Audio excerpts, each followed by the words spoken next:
Alhamdulillah. Wih. Wih, semua pun berbalik-balik lagi. Hanya gitu je kata dia.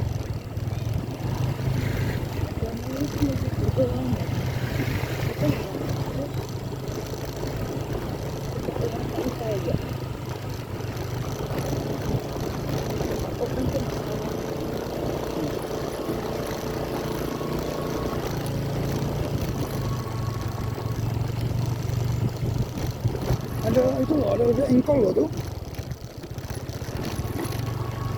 Tapi memang ciri khas bayangnya.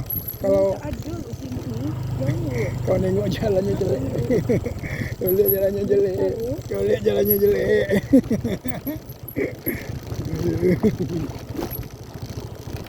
Tapi memang harus banyak buah.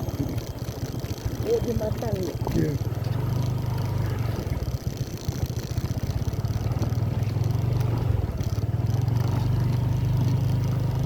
Aman lah.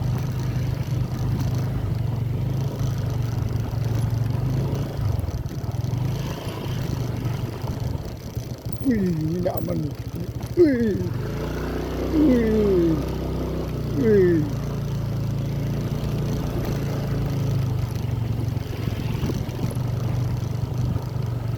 Jalannya jelek teman-teman. Beginilah keadaan jalan menuju Danau Sebedang.